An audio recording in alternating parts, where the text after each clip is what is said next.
Welcome to the Global Peace Film Festival Lives Online Conversation 2023 Festival Edition. Please join me, Kelly Devine, the Artistic Director, and Nina Strike, the founder and festival director, in conversation with the filmmaker Robert Frye, as we discuss his latest film, In Search of Resolution, which will be a part of the Global Peace Film Festival this year. So please welcome Bob Frye. Hello, Bob. Hi, Nina and Kelly. I'm very appreciative of this opportunity to speak with both of you. And I think it's wonderful that we now have this way of doing it. We don't have to be in the same space, but appreciate the opportunity. And again, thank you for selecting the film for the festival. Well, it's wonderful to have the film in the festival, and this is actually the third in a trilogy that you've done, and we have had the first two in previous festivals, so we're delighted to have In Search of Resolution to round out the trilogy. So to start with, tell us about the film. What is, give us the runway of the first two quickly into what this third film is about. The third film, I'm going to reverse your question, if I may, a bit. The third film is meant for the future generations. The first film, in my lifetime, I produced for my generation. In fact, in my lifetime was to signify my role, if you will, not only in terms of the filmmaking, but also in terms of the story. Because I'm of an age, a certain age, I think is the popular way of saying it, where I was alive at the time of the dropping of the bombs on Hiroshima and Nagasaki. And of course, as you both know, the continuing quest to try and find a way to resolve the issue, which has obviously been made popular in recognition by the Oppenheimer film, as well as all the underlying stories that occurred as a result of the creation of the bomb. And that, in my lifetime, really is about that story. The second film, The Nuclear Requiem, which I produced in 2015, which has an underscore, was meant to tell the story of an in-between period in the mid 2015 to 2017. And it really turned out to be a film about the influence of the United States and Russia in a different period of time, along with other elements that included how much the influence of nuclear weapons was, along with nuclear power. I could go on, but that's really the basic idea. I had to update it in 2017 because it was at a time when we saw a change of the presidency in the United States, obviously with the election of Mr. Trump, the Iran story, how that changed as a result, and also what was going on in North Korea. Today, we're talking about In Search of Resolution. That title really is meant not only for our generations, but also for the younger generations, because this is really meant to be a legacy piece from my vantage point of what is important for them to know about the history of nuclear weapons and what is now going on. There are a lot of issues that are brought up in this film. One is I did a profile essentially of a group at the United Nations with a group of young people dealing with how they can learn about the subject as well as get involved in it, along with the conferences that have taken place last year. It was all filmed in 2022. Ironically, the opening of the film talks about the advice, the statements really between, how to put this, between the 5 nuclear weapon powers, the original ones. And all of them have swore in the statement that they would not use nuclear weapons in war. Of course, the irony is 6 weeks later, Russia invaded Ukraine, and that changed the whole underlying dynamic. And also how that plays in, really, it's a shadow that sort of occurs through the entire documentary. We can go into that more, but I think the point is I wanted to tell a story with the voices of those who have lived through this, and I really have to call it a conflict, as well as the younger generations that are still learning what it's about, and also hopefully as a legacy piece for them to take forward in developing their own ideas and approaches to it. Well, Bob, that brings me to, in terms of the approach that you had taken. I know we had discussed when you had offered us the ability to program Nuclear Requiem, the importance of reaching out to those younger generations. How do you feel that your film contributes to bringing this issue forward, this existential issue forward to younger generations? Well, first of all, as you both know, I'm a documentary filmmaker. I came out of the network television background, and also interesting enough, in 1960 was in Germany as an enlisted man, and I ended up working in a small unit dealing with nuclear weapons. I can't go any further into details. So my interest and connection with this topic has been with me a long time. And I felt it was important to tell this story from the vantage point of not only my experience, but also what went on in the year 2022 with the TPNW, the Treaty to Prevent Nuclear Weapons, Prohibit Nuclear Weapons, humanitarian conference, as well as the NPT, where there was not, unfortunately, a resolution because of the conflict of Ukraine and Russia. As you may understand, they had to arrive at a consensus. They didn't do that because of the conflict in part. So all of these dynamics that are taking place and continue to take place are very important, I think, for people to understand what is going on in today's world. One would say that because of the Ukraine conflict and the Russian invasion of Ukraine and the threats to use nuclear weapons, that we are in a different place now. And I think more people are aware of the topic because of that. And I think that one does not want anyone, I don't believe, even those in the nuclear weapon states, beyond the threats that have been issued by the Russians, want to see another nuclear bomb or used in conflict. And that was stated at the UN by the 5 original nuclear weapon holders. So I think the idea really is to tell the story in a way that whatever your position is, and however you think about it, is to allow one to reflect on why it's important to at least have some understanding and knowledge about the topic. Well, and let's also pull out the title of this film, In Search of Resolution, because you touched on that a bit, that it did seem as though the nuclear powers that you were observing were moving towards some kind of resolution, perhaps. And the Russian aggression in Ukraine has brought that to a stop.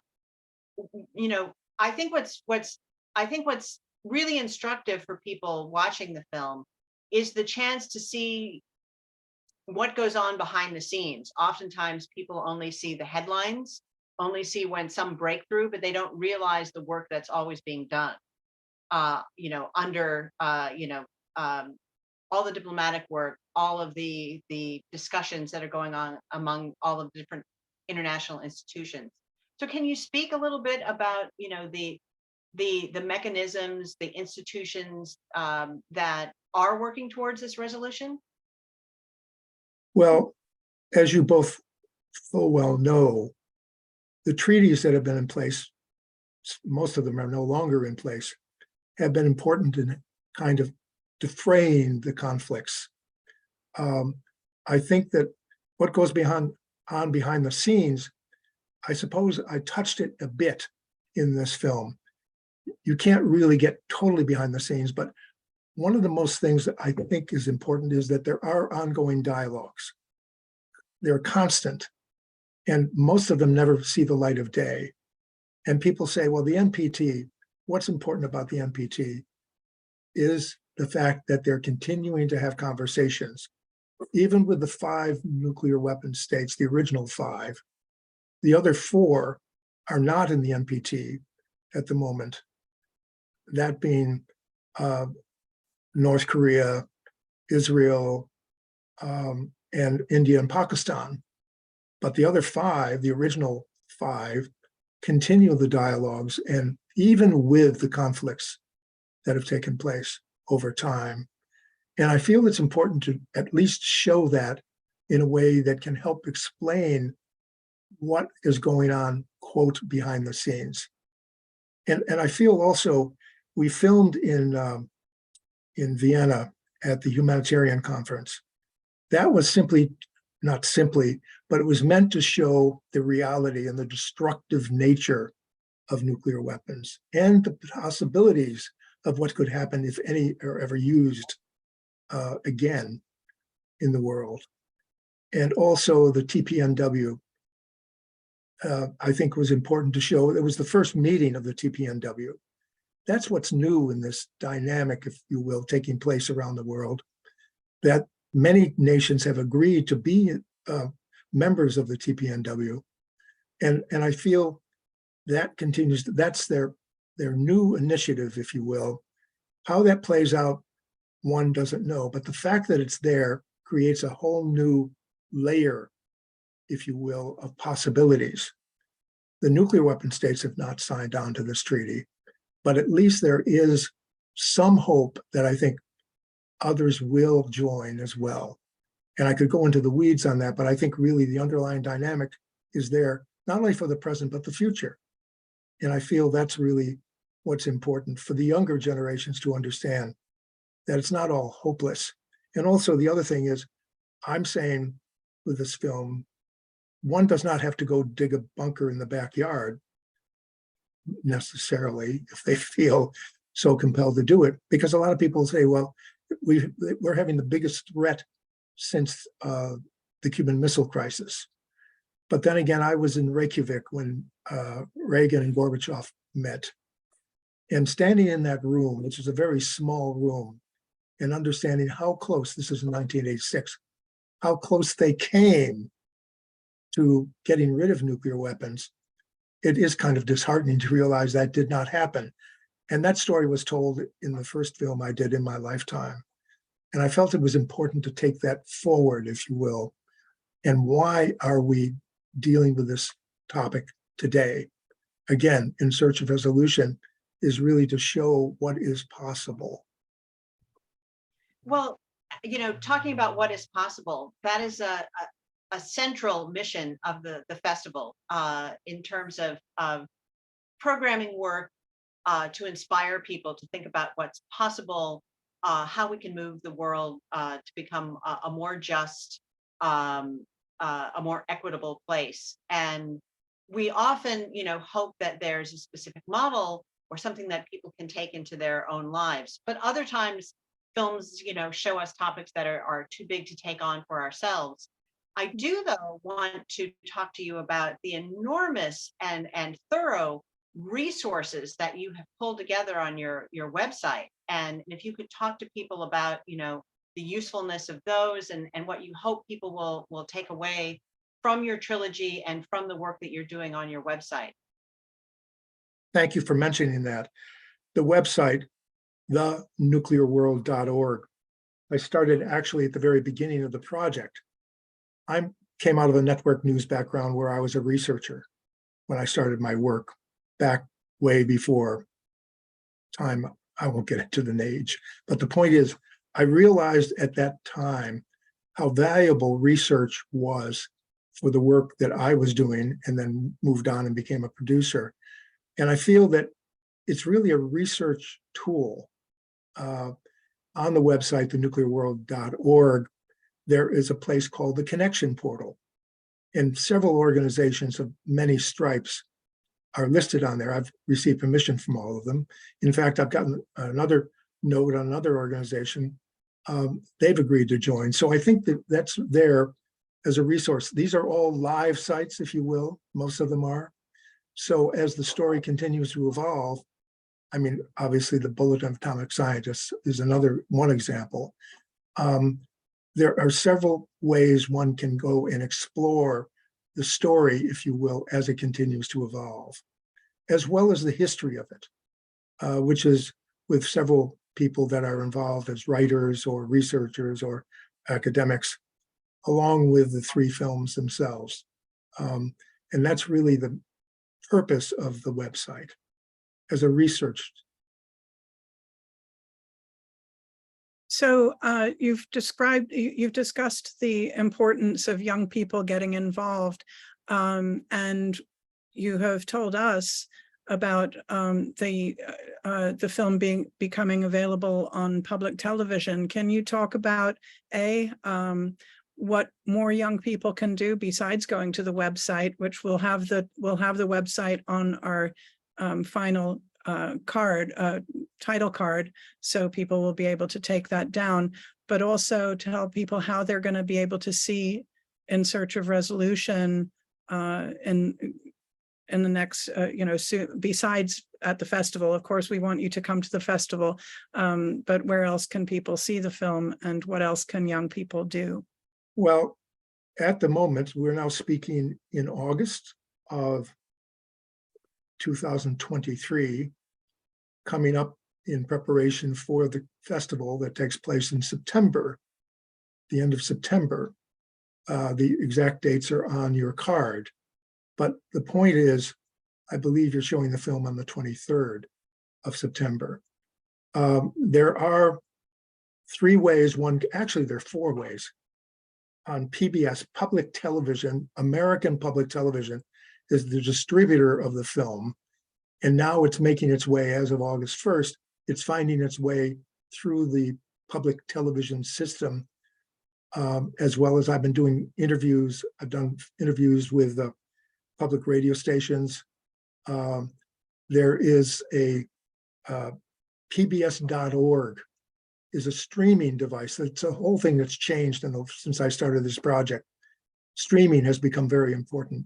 So PBS.org, you can go just put that in your computer and put In Search of Resolution, and you'll find it.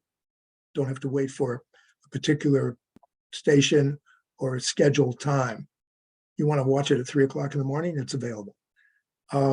Also, the World Channel, which is an excellent resource and shows many different films.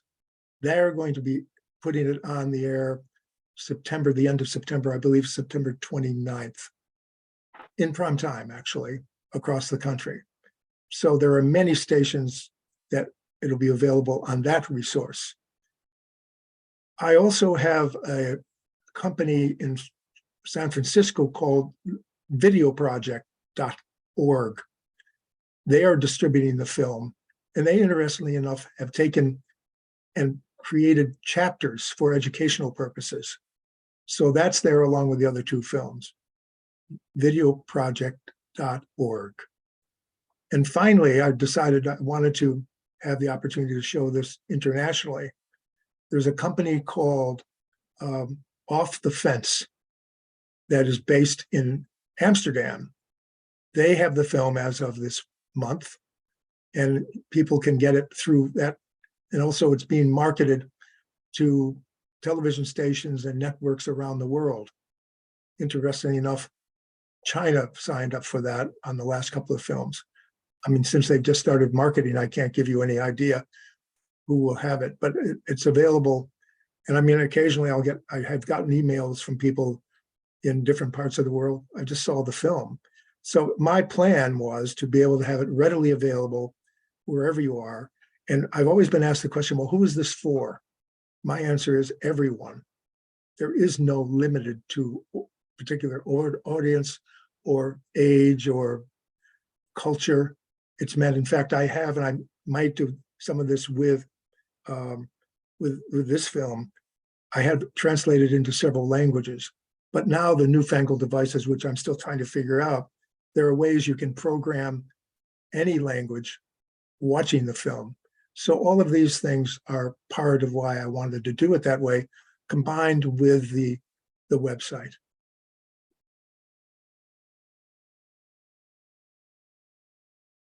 Well, thank you so much, Bob.